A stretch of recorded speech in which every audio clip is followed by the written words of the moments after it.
ប្រុសម្នាក់សាកសួរថាកតញ្ញូដឹងគុណចំពោះព្រះពុទ្ធឈ្មោះថាជាប្រធាននៃបារមីចុះបើយើងដឹងគុណព្រះមហាក្សត្រវិញនោះតើជាការសមស្របដែរឬទេកតញ្ញូមិនមែនជាបារមីធម៌ទេតែចាត់ថាជាប្រធាននៃបារមីធម៌ពីព្រោះកតញ្ញូគឺជាភូមិឋានរបស់សប្បុរសនឹងក្នុងគម្ពីរអង្គុត្តរនិកាយទុក្កនិបាតព្រះអង្គសម្ដែងអំពីធម៌ពីរដែលជាភូមិឋានរបស់សប្បុរសមិនបានជាចាត់ធម៌ពីរនឹងថាជាភូមិឋានរបស់សប្បុរសភូមិឋានគឺសំដៅដល់ទីលំនៅមនុស្សយើងក្នុងការរស់នៅសម្រាប់ការរស់នៅចិញ្ចឹមជីវិតវាទល់តែមានទីស្នាក់អាស្រ័យត្រឹមត្រូវទោះបីជាយើងទៅធ្វើការនៅទីណាដំបូងឡើយត្រូវរកផ្ទះជួលក្តីផ្ទះលំនៅខ្លួនឯងក្តីគឺត្រូវតែរកឲ្យមានទីឋានសម្រាប់ស្នាក់នៅនឹងថឹងទើបអាចដើម្បីបំពេញកិច្ចការងារអ្វីៗបានតទៅទៀតឬឧទាហរណ៍ម្យ៉ាងទៀតដើម្បីយើងបាញ់ព្រួញឲ្យត្រង់ទៅចំទិសដៅដែលយើងបាញ់គឺត្រូវតែឈរឲ្យនឹងបើកាលណាយើងឈរមិននឹងការបាញ់ពិតជាវាចយ៉ាងណាមិញទីឋានសម្រាប់ឈរទីឋានសម្រាប់នៅគឺជាកន្លែងមានសារៈសំខាន់ដើម្បីប្រកបមុខរបរផ្សេងៗដូចគ្នានេះដែរកតញ្ញូនិងកតវេទីកតញ្ញូនិងកតវេទីគឺជាភូមិឋានរបស់សប្បុរសមានន័យថាជាទីតាំងនៃសប្បុរសរស់នៅដើម្បីធ្វើអំពើជាប្រយោជន៍ប្រសិនបើមនុស្សយើងមិនមានកតញ្ញូទេមិនមានកតវេទីទេសួរថាតើនឹងអាចសន្សំបារមីអ្វីបានពីព្រោះកតញ្ញូគឺជាតួបញ្ញាកតញ្ញូបើយើងសិក្សាអំពីអង្គធម៌គឺបញ្ញាឬថាជាវិជ្ជាការដឹងប្រសិនបើមិនមានការដឹងហើយតើគុណធម៌ផ្សេងទៀតអាចនឹងកើតដូចម្តេចបានព្រោះហេតុដូច្នោះហើយទើបលោកហៅថាជាប្រធាននៃបារមីពីព្រោះការសន្សំបារមីទាំងឡាយវាកើតឡើងពីការយល់ដឹងដូចជាការដែលព្រះសមេតបោះ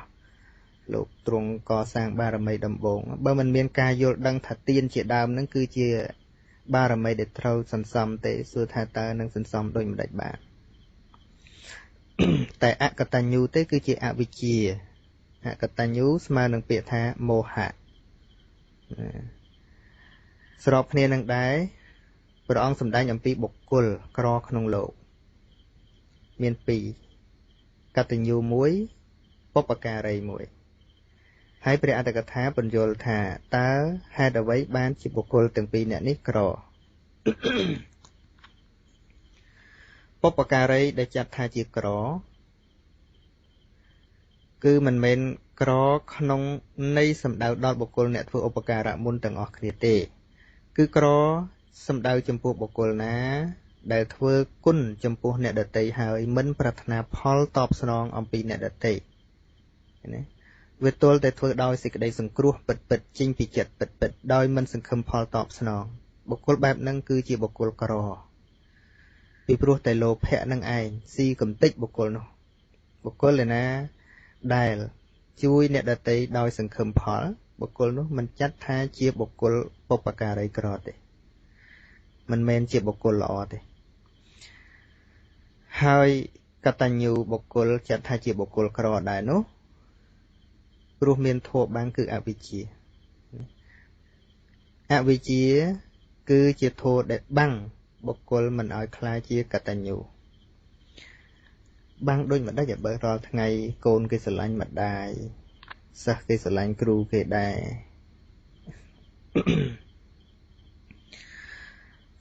ការស្រឡាញ់ទាំងអស់នោះភាគច្រើនវាច្រើនតែនៅក្នុងអកតេធម៌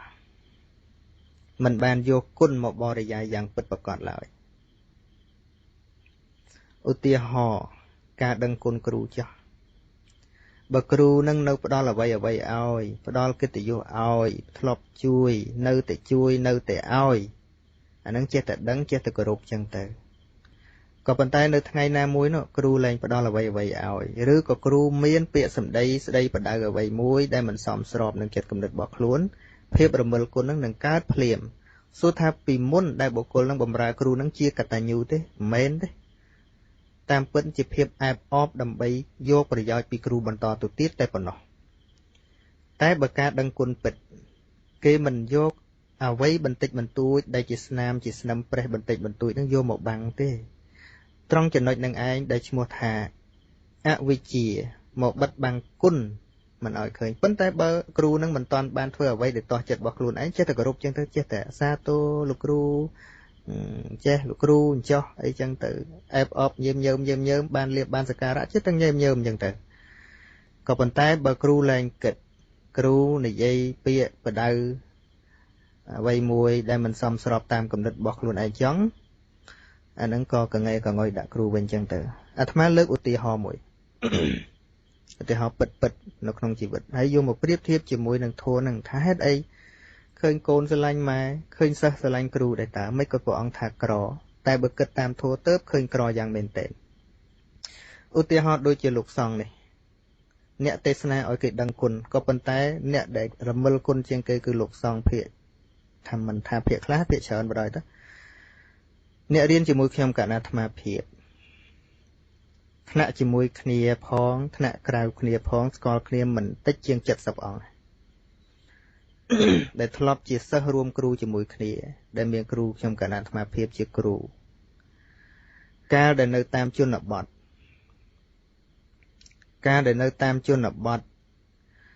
លោកគ្រូរបស់អាត្មាខ្ញុំកណ្ដាអាត្មាភាពនឹងលោកបង្រៀនផងចិញ្ចឹមលោកផងនឹងនៅតាមជនបទធ្លាប់នៅខេត្តតាកែវខ្លះធ្លាប់នៅខេត្តពោធិ៍សាត់ខ្លះបង្រៀនជួនកាលកំសត់កំរជាមួយគ្នាក្រោមដើមឈើអីចឹងទៅក៏ចេះតែប្រែកពីដីកាអីហ្នឹងគឺថាសបាយហើយលោកមានអីក៏ចេះតែចែកឆាន់ទៅលោកទៅទេសនាបានក៏ចេះតែយកមកចែកលោកឆាន់ចឹងទៅមិនខ្វះទេសិស្សគោរពសិស្សទាំងអស់ហ្នឹងគោរពណាគោរពច្បាច់ដៃច្បាច់ជើងចឹងទៅយកចិត្តទុកដាក់គោរពថាជាគ្រូនៅពេលដែលប្រឡងចូលមកភ្នំពេញសិស្សខ្លះក៏ធ្លាក់ទៅប៉ុន្តែមកនៅភ្នំពេញប្រហែលជា20-30អង្គហ្នឹងទីបំផុតដែលនៅដាក់ខ្លួនថានៅតែជាសិស្សរបស់លោកនៅសល់តែ3អង្គគាត់គឺខ្ញុំកណ្ដាអាត្មាភាពហើយនឹងមិត្តរួមថ្នាក់2អង្គទៀតក្រៅពីនោះគេអត់បានដាក់ខ្លួនថាជាសិស្សតទៅទៀតទេពីព្រោះអ្វីមកដល់ភ្នំពេញលោកគ្រូមិនបានស្គាល់បរិស័ទមិនបានស្គាល់ញាតិរលៀបសក្ការៈមិនបានជួយសិស្សតទៅទៀតទេសិស្សត្រូវទីពឹងខ្លួនឯងទាំងអស់នៅពេលដែលទទួលកម្រៃពីគ្រូលែងបានហើយអ្នកទាំងអស់នោះលែងទទួលស្គាល់ថាលោកជាគ្រូទៀតហើយនិយាយអ្វីក៏លែងស្ដាប់ដែរឃើញទេសួរថាតើការដែលលោកនៅជនបទនៅគោរពលោកនោះសួរថាហ្នឹងឯងជាភាពកតញ្ញូមិនមែនទេគ្រាន់តែមកសែបគប់យកប្រយោជន៍តែប៉ុណ្ណោះក៏ប៉ុន្តែប្រសិនបើភាពកតញ្ញូមែនគេមិនមែនយកភាពឥឡូវនេះយកមកគិតឡើយមិនមែនយកភាពឥឡូវនេះយកមកគិតឡើយគឺត្រូវរលឹកឃើញពីមុនមនុស្សយើងអ្នកណាក៏មានការចាប់ផ្ដើមដែរខ្ញុំកណ្ដាអាត្មាភាពសូមបើករង្វង់ក្រចកឲ្យវែងបន្តិចត្រង់ចំណុចនេះខ្ញុំកណ្ដាអាត្មាភាពជាខ្សែជីវិតរបស់ខ្លួនឯងមានគ្រូប្រចាំចិត្តរបស់ខ្លួនឯងមួយដែលលោកខំដឹកដៃតាំងតែពីមិនតាន់ចេះអីសោះឲ្យរៀនសូត្រលោកបង្រៀនផ្ទាល់បានតែ1ឆ្នាំទេហើយក្រោយមកទៀតបានប្រែកពីប្រែអីឲ្យបានប្រហែល1ឆ្នាំទៀតក្រៅពីនឹងគ្រាន់តែរស់នៅក្រោមដំបូលរបស់លោកព្រហ្មវិហារធម៌របស់លោកនឹងចឹងហើយកាលពីឆ្នាំ90ជាងហ្នឹងបើសិនជាមិនមានលោកมันអាចចេញមករៀនមកសូត្រអីបានទលំទលាយតទៅទៀតទេដឹងខ្លួនឯងថាបើមិនមានលោកទេពិតជាមិនអាចចេញមករករៀនសូត្រអីបានច្រើនទេក្រោយមកទៀតនឹងនិយាយការពិតមិនមែននិយាយដើមគ្រូទេគ្រូនៅតែជាគ្រូចឹងប៉ុន្តែអាត្មាគ្រាន់តែចង់បញ្ជាក់ថាតើការដឹងគុណគ្រូនឹងរបៀបម៉េចក្រោយមកទៀតលោកចង់យកខ្ញុំកណ្ដាអាត្មាភាពទៅនៅសហរដ្ឋអាមេរិកខ្ញុំកណ្ដាអាត្មាភាពមិនព្រមតាមលោកក៏មានបតីអអន់ចិត្ត អន់ចិត្តជួនកាលលោកក៏មានពាក្យមិនល្អនិយាយពីខ្ញុំកណ្ដាអាត្មាភាពដែរប៉ុន្តែខ្ញុំកណ្ដាអាត្មាភាពមិនដែលញ៉ាំងសេចក្តីក្រោធឲ្យកើតឡើងចំពោះលោកឡើយក្រោយមកទៀតក្រោយពេលដែលខ្ញុំកណ្ដាអាត្មាភាពព្យាយាមធ្វើកិច្ចការងារដោយខ្លួនឯងបានគេឈ្មោះបានល្បីឈ្មោះខ្លះបើប្រៀបជាមួយលោកគ្រូរបស់ខ្ញុំកណ្ដាអាត្មាភាពលោកគ្រូរបស់ខ្ញុំកណ្ដាអាត្មាភាពលោកមិនល្បីណាស់ណាទេលោកមិនមានកិត្តិយសអីធំដុំគេមិនស្គាល់លោកច្រើនឡើយក៏ប៉ុន្តែសូម្បីតែលើដំណឹងថាលោកស្អប់លោកខឹងក៏នៅតែសុំខមាទោសតែនៅតែសេសេសបុតទៅសុំទោសរាល់ពាក្យដែលបាននិយាយជ្រុលជ្រោះជាមួយលោកនៅពេលដែលដឹងថាលោកមកស្រុកខ្មែរក៏នៅតែស្កាត់ថ្វាយបង្គំសុំខមាទោសអញ្ចឹងរឿងលោកអភ័យទោសឲ្យមិនអភ័យទោសឲ្យជារឿងរបស់លោកតែរឿងដែលយើងជាសិស្សត្រូវតែធ្វើតួនាទីជាសិស្សហេតុអីបានខ្ញុំកណ្ដាអាត្មាភាពធ្វើអញ្ចឹងទៅបានពីព្រោះនៅពេលដែលនឹកគុណរបស់លោកមិនមែននឹករឿងឥឡូវនេះឡើយគឺនឹកគ្រាដំបូងដែលខ្ញុំបកណ្ដាអាត្មាភាពមិនដឹងអ្វីសោះលោកជាអ្នកដឹកណៃឲ្យរៀនសូត្រពីកការកិកីមកនឹកដល់កន្លែងនោះទើបដឹងគុណលោកបានបើយើងយកខ្លួនយើងទៅប្រៀបធៀបក្នុងកាលឥឡូវនេះភាពរមិលគុណប្រកាសជាចេញមកសាធិយៈអំនួតអួតអាងប្រកាសជាចេញមកគិតថាអញប៉ុណ្ណឹងដែរទៅគោរពអីទៀតអញប៉ុណ្ណឹងដែរចាំបាច់ដឹងអីទៀតនេះឯងគឺជាភាពមោហៈអវិជ្ជាដែលបិទបាំងសេចក្តីល្អរបស់លោកកាលពីគ្រាដំបូងនឹងចំពោះសិស្សហើយនឹងគ្រូព្រោះហេតុដូច្នោះហើយបុគ្គលកតញ្ញូគឺជាបុគ្គលក្រក្នុងលោកពីព្រោះមនុស្សយើងចូលចិត្តចាប់បានអ្វីភ្លាមឧទាហរណ៍មានគ្រួសារមួយនៅខេត្តពោធិ៍សាត់ឪពុកខំរត់ម៉ូតូឌុបឲ្យកូនរៀនរហូតដល់ចប់បាក់ឌុបនៅពេលដែលឡើងទៅរៀនភ្នំពេញមិនមានលុយរៀនមហាវិទ្យាល័យត្រូវសាសនាដទៃសុំទោសអ្នកកាន់សាសនាដទៃអាត្មាសុំថាចំឈ្មោះចុះគឺសាសនាយេស៊ូអាត្មាគិតថាមិនអាចសាសនាបង្រៀនឲ្យមនុស្សរមិលគុណអញ្ចឹងទេក៏ប៉ុន្តែក្រោយលើមនុស្សទៅរៀនទៅវាឆ្លុះវង្វេងដោយខ្លួនឯងក៏មិនដឹងក្រោយពេលដែលរៀនបានការងារហើយត្រឡប់មកផ្ទះវិញឪពុកសង្ឃឹមថានឹងអាចជួយសម្រាលគ្រួសារ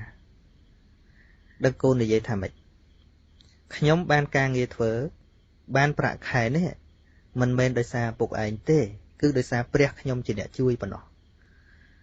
ឃើញទេមនុស្សយើងច្រើនបំបត្តិសេចក្តីប្រឹងប្រែងរបស់អ្នកដទៃដែលខំបំពេញឲ្យអស់កាលជាយូរមកហើយម្នាក់ដែលខំបំពេញទឹកឲ្យយើងចិត្តតែស្ទើរនឹងពេញពីងរបស់យើងទៅហើយក៏ប៉ុន្តែគ្រាន់តែគាត់ខ្វះសមត្ថភាពបំពេញមួយធុងចុងក្រោយតែត្រូវអ្នកណាមួយនោះយកទឹកមកផ្តិលមកបំពេញចុងក្រោយគឺចាប់យកអាមកផ្តិលនឹងឯងតែភ្លេចរាប់សិបធុងពីមុនដោយបំបត្តិនៅរាប់សិបធុងដែលអ្នកដទៃជួយពីមុនមកនឹងឯងដែលយើងក៏គេកកាយរកកន្លែងថាតើហេតុអ្វីបានជាបុគ្គលកតញ្ញូព្រះអង្គឈ្មោះហៅឲ្យឈ្មោះថាក្រពីព្រោះវាដឹងបានខ្លីដឹងបានមួយផ្លេតឃើញទេអ្នកខ្លះមានស្នេហារត់ចោលម៉ែឪបាត់ឃើញទេសុខចិត្តងាប់ដោយសារស្នេហាបាត់វាមានដែលដឹងថាឪម៉ែស្រឡាញ់ណានៃម្យ៉ាងទៀតអវិជ្ជាម្យ៉ាងទៀតមនុស្សមិនអាចអឡោះអាល័យអ្នកដែលមានឧបការៈគុណពីព្រោះភ្លេចអស់មិនមែនចេតនាភ្លេចទេគឺភ្លេចដោយពិតប្រាកដឧទាហរណ៍ថាកើតមកតាំងពីនៅក្នុងផ្ទៃកើតមកម្ដាយឪពុកមិនដឹងធ្វើអីខ្លះចំពោះយើងប៉ុន្តែមនុស្សនឹងមិនរលឹកនឹកឃើញអំពើទាំងហ្នឹងទេដល់ទៅពេលធំទៅខ្លួនឯងក៏មានការងារខ្លួនឯងក៏មានអីមានគេរាប់អានច្រើនឪពុកម្ដាយមុខកញេះកញ្ញោះ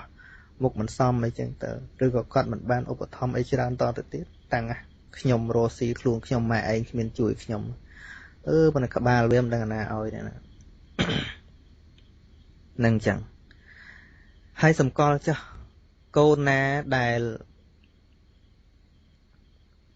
មានកតញ្ញូតាក្នុងខ្លួនណាចំណាំមើលចុះគឺកូនណាដែលចូលចិត្តសួរម៉ែឪអំពីប្រវត្តិរបស់ខ្លួនពុកម៉ែតែខ្ញុំពីតូចយ៉ាងម៉េចដែរឈឺច្រើនទេខ្ញុំពិបាកចិញ្ចឹមទេណាឧស្សាហ៍សួរអញ្ចឹងកូននឹងគឺជាកូនផ្ដើមនៅគំនិតនៃការដឹងគុណ កូនដែលដឹងនៅភាពលំបាករបស់ម៉ែឪបែបនេះมันអាចហ៊ានបំផ្លាញទ្រព្យសម្បត្តិម៉ែឪបានឡើយអញ្ចឹងហើយឲ្យទលំទលាយជាងនឹងបន្តិចដូចជាព្រះសម្មាសម្ពុទ្ធអញ្ចឹងជួនកាលសត្វមិនសួរទេតែព្រះអង្គសម្ដែងប្រាប់ថាព្រះអង្គមុននឹងបានត្រាស់ជាព្រះសម្មាសម្ពុទ្ធព្រះអង្គមានការខិតខំប្រឹងប្រែងច្រើនណាស់ជាបារមីជាឧបបារមីជាបរមត្ថបារមីលះបង់ជីវិតលះបង់អវយវៈលះបង់ទ្រព្យសម្បត្តិអ្វីទាំងអស់ដើម្បីបដូរយកនៅពោធិញ្ញាណដើម្បីបានសម្ដែងនៅព្រះធម៌ទុកជាមរតកដល់យើងទាំងឡាយបុគ្គលឯណាដែលមានការស្វែងយល់អំពីការខិតខំប្រឹងប្រែងរបស់ព្រះអង្គកាលពីនៅជាពោធិសត្វនោះមិនមែនឃើញភាពអស្ចារ្យតែពេលព្រះអង្គត្រាស់ទេគឺឃើញដល់ការខិតខំប្រឹងប្រែងរបស់ព្រះអង្គតាំងពីនៅពីពោធិសត្វនោះទើបយើងមិនប្រមាទក្នុងការទទួលយកនៅមរតករបស់ព្រះអង្គដូចគ្នានឹងកូនទាំងឡាយបើកាលណាដឹងថាទ្រព្យសម្បត្តិដែលឪពុកម្ដាយរកបានមកគឺរកបានដោយការលំបាកដោយការបែកញើសហូរក្តៅកូនមិនអាចលើកដៃបំផ្លាញទ្រព្យសម្បត្តិម៉ែឪបានឡើយប៉ុន្តែហេតុអីបានជាកូនទាំងឡាយសប្បាយចិត្តម្លេះក្នុងការបំផ្លាញទ្រព្យសម្បត្តិម៉ែឪគឺភាពអកតញ្ញូហេតុអីបានហៅថាអកតញ្ញូបើម៉ែឈឺម៉ែអីគ្នាប្រឹងដែរតើទេអានឹងស្រឡាញ់ដោយអកតេធម៌តាជាធម្មធាតុធម្មតាម៉ែកូនមេកូនពីណាក៏ចេះស្រឡាញ់ដែរមិនមែនគ្រាន់តែចេះស្រឡាញ់ឈ្មោះថាកតញ្ញូឡើយកូនមន់ក៏វាចេះស្រឡាញ់មេមន់ដែរនៅពេលដែលវានៅតូចក៏ប៉ុន្តែភាកតញ្ញូមិនមែនមោហៈទេគឺបញ្ញានឹករលឹកតាំងពីគ្រាចាប់ផ្ដើមមកមនុស្សយើងធ្វើអ្វីទាំងអស់ប្រសិនបើមិនភ្លេចគ្រាចាប់ផ្ដើមមិនចេះកើតរឿងមិនចេះបោះបង់គ្នាមិនចេះមានវិវាទទាំងការកសាងគ្រួសារទាំងការកសាងវត្តអារាមក៏ដូចគ្នាចឹងដែរប្រសិនបើចេះតែនឹកឃើញដល់គ្រាចាប់ផ្ដើមតើយើងមានកំណើតកើតពីណាយើងដោះដោយសារអ្នកណានោះបុគ្គលនឹងបណ្ដោះចិត្តល្អតទៅទៀតខ្ញុំកណាអាត្មានិយាយរៀងវែងបន្តិចក៏ប៉ុន្តែគិតថានេះគឺជារឿងមានប្រយោជន៍សម្រាប់ជីវិតពាក្យរបស់ព្រះសម្មាសម្ពុទ្ធណាយើងត្រូវដឹងថាគឺជាពាក្យដែលប្រសូតចេញអំពីការត្រាស់ដឹងរបស់ព្រះអង្គសូម្បីមេចៅក៏ចេះស្រឡាញ់ម៉ែស្រឡាញ់ឪដែរតែការស្រឡាញ់នោះគឺស្រឡាញ់ដោយអកតេធម៌វាមិនមែនជាកតញ្ញូពិតប្រាកដកតញ្ញូគឺជាតួបញ្ញាដែលយល់ហេតុផលកូនដែលដើរលេងកាប់គ្នាក៏អញ្ចឹងដែរអ្នកណាមកធ្វើបាបម៉ែភ្លាមហ្នឹងហ៊ានខឹងហ៊ានវាយគេវាយឯងប៉ុន្តែសួរថាហ្នឹងឯងជាភាពកតញ្ញូមិនមែនទេគឺជាធម្មធាតុធម្មតាមនុស្សមានលោភៈធម្មតាក៏ប៉ុន្តែភាពកតញ្ញូមិនមែនគិតថ្ងៃហ្នឹងមិនមែនគិតម្សិលមិញមិនមែនគិតឆ្នាំទៅមិញត្រឹមប៉ុណ្ណឹងឡើយគិតតាំងពីការចាប់ផ្ដើមមកម្លេះចាប់ផ្ដើមមកម្លេះមនុស្សយើងអ្នកណាក៏តែងតែមានការចាប់ផ្ដើមគ្មានអ្នកណាកើតមកមិនមានការពឹងពាក់អាស្រ័យអ្នកដទៃឡើយសូម្បីព្រះសម្មាសម្ពុទ្ធអ្វីដែលព្រះអង្គរកឃើញគឺពោធិញ្ញាណក៏ប៉ុន្តែរូបកាយជីវិតរបស់ព្រះអង្គក៏ត្រូវអាស្រ័យនឹងអ្នកដទៃដែរទើបព្រះអង្គត្រូវសម្ដែងអំពីកតញ្ញូនឹងឲ្យមនុស្សលោកដឹងមនុស្សយើងកើតមកគ្មាននរណាម្នាក់ដែលមិនជំពាក់គុណអ្នកដទៃទេភាសាយើងអត់បានយកមកទេយើងនិយាយភាសាពុព្វបរោះយើងបង្កើតឃើញទេយើងកើតមកមិនមែនគ្រប់ផ្លូវយើងកសាងខ្លួនឯងទេគឺត្រូវអ្នកដទៃកសាងអាហារបរិភោគមិនមែនយើងផលិតខ្លួនឯងទាំងអស់ទេសុទ្ធតែអ្នកដទៃធ្វើសម្លៀកបំពាក់មិនមែនសុទ្ធតែយើងដេរខ្លួនឯងទេសុទ្ធតែពឹងពាក់អ្នកដទៃទៅវិញទៅមកដូច្នេះទើបមនុស្សទាំងឡាយត្រូវចេះវិភាគទានទៅដល់សង្គមដូច្នេះសង្គមទាំងមូលគឺជាគ្រប់តំបន់ទាំងអស់សុទ្ធតែកន្លែងមានគុណដល់យើងទាំងអស់